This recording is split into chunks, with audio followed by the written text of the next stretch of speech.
Oh, Maestro, welcome back. Our last two concerts. I wanted to talk with you first about the May 29th, May 30th concert at 8 p.m. in the HEB Performance Hall, which is going to feature initially DETLEV GLANERT's American Prelude No. 3. Tell me about your association with this contemporary composer. I understand we've done one of his works previously. Yeah. He describes his style as a combination of Mahler and Ravel. DETLEV GLANERT is actually, I studied with him in Hamburg at the same academy. He studied with important German composer Hans-Werner Henze, and it is all in the tradition of Berg and the Second Viennese School, of course, but the new expressive movement that happened after World War II, which is in Germany, and Henze is one of them. And so he was close student at Henze. But he found his own style completely, and yes, it's very influenced by those composers, but also by Johannes Brahms. And what we played here was actually his orchestration of the 4 serious songs by Brahms, which we combined with the Brahms Requiem a couple seasons ago. I find him one of the most exciting and thrilling composers. I know that another conductor, Semyon Bishkov, is a big fan of his. And so quite a few works of his have been played in the United States. The Chicago Symphony played Theatrum Bestiarum with Bishkov. And he wrote, actually, when we gave him the commission, he was so excited about the program, the idea, that he wrote also for Tanglewood, a prelude. And it says number 3 because it's the 3 of a triptych of preludes that he's writing, and this is the 3rd one we're premiering first. Tanglewood then in the summer comes up with number 2, and next year he's going to write number 1, and we are going to perform all the 3 of them next season. We're in pretty neat company and high cotton, I say, down here. Of course. Maestro, let's talk now about the Tchaikovsky Piano Concerto, probably one of the most dearly loved piano concertos in the world, and brought to the American attention in capital letters with Van Cliburn's triumph in 1958. Of course, of course. Our soloist is Alexander or Sasha Gavrylyuk, who is an old friend of mine who I know from Australia. He's Ukrainian, very early went to Australia to study there. That's where I met him first. And I brought him here a couple seasons ago to play Liszt Piano Concerto No. 1. Huge success. He plays a lot in Chautauqua. That's why a lot of patrons here know him very, very well and love him dearly.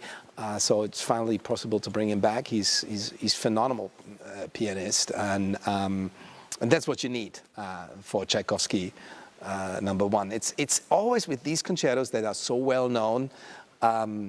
You really have to nail it, and you have to bring something very special to make it again as exciting as it should be.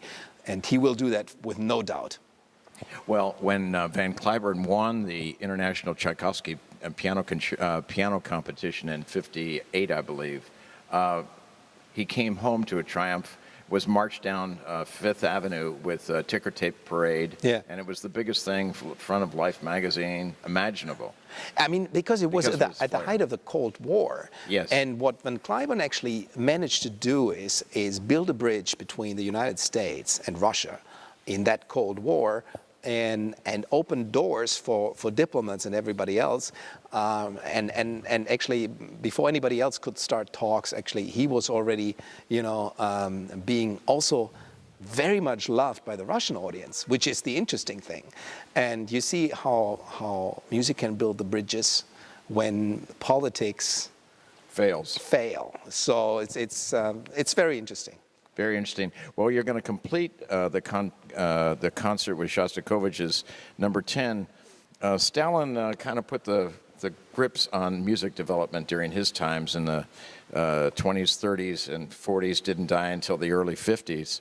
But then, upon his death, I understand Shostakovich wrote 10. Yeah. Well, there's a lot of talk of whether. It was premiered in December '53, so Stalin has died before, a couple of months before, actually on the same date as Prokofiev. Yes, unfortunately. And we don't know whether Shostakovich has started much earlier, number 10. I believe he started much earlier. Of course, all his life, all his recent life was influenced by Stalin. You know, one day it was okay what he was writing, the next day it was a complete disaster. In a very struggling way, he tried to do the best to be liked by the system, but he had his own beliefs. So he was suffering under that system, but he was part of. Could he leave his country? Never. It would. I mean, not like Prokofiev. Shostakovich was so deeply rooted in the Russian culture that he would never leave his country. That was for him, I think, out of the question. So of course it is about Stalin, but and the oppression. But I think. More so, it is about his personal experience. Especially the first movement has so much tenderness in it that I don't see the personality of Stalin. No, this is about Shostakovich, I think. And it's about his relationship, and it's, I think, also about a new beginning. It's always with Shostakovich, what strikes me the most is that it is simple and yet extremely deep. And therefore, it is simple without being superficial. And when it is superficial on purpose, it is yet very direct and gripping. And this symphony is one of the best examples of that. Well, I want you to talk, if you would, then, if you're aware of it, I'm sure you are, about his putting his initials into the third movement. Oh, yeah. DSCH, but you have... a la BACH, that was done by so many other composers. So, but you have to do it, you have to, of course, then see the keys, like in the German way. H is the B natural. So DSCH is the way that Germans write Shostakovich. We rewrite it with a SCH. That's why he used DSCH as the theme. And the other one, more hidden, is actually A Girl He Loved, Elmira. And also, this is now in the La Mi Re in the Italian spelling. So those two actually are the two enigmas, I want to say, in this symphony. So very, very personal and actually not so hidden. It's actually quite obvious. In the third movement, it starts being quite the scherzo. Yeah. Well, are you going to alert the audience to this subtlety beforehand, or they're going to find it up on their own, probably, huh? I don't think I need to alert them. It's also just it's a detail. Does it change the perception of the piece? Should it? No, I don't think so. It's a detail, and it shows how personal the piece is to him. Yeah. Well, that's going to appear on the 29th and 30th of May. Here at the HEB Performance Hall in the Tobin. And then we have a Sunday performance.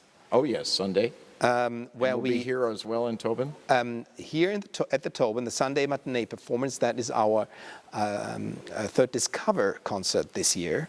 And we are going to present the Tchaikovsky Piano Concerto, which will be interesting because for the first time in the Discover, we have a soloist and the concerto in the focus. And I think it's very interesting to see also, we will also talk about the influence, you know, the impression of a soloist and working with an orchestra and his life with this particular piece and his thoughts on Tchaikovsky and it'll be more of a dialogue this time and I think quite interesting. You will get an insight into that piece that is probably you will, when we perform it this morning then, or this afternoon, you will experience this in a very special and different way. And how special then for parents, grandparents to bring their children. Oh, absolutely. In the middle of the afternoon of Sunday, the 31st of May, and to hear a soloist with a full orchestra do this dramatic piano concerto. And talk about beforehand and analyzing it a little bit and explaining what's really probably what's so difficult about it, what's so easy, what's actually not so difficult, or what's probably not so obvious to the audience. So I think it'll be very interesting. So parents and grandparents, you're on deck. Please bring your kids to hear this. Thank you, Maestro. Thank you very much.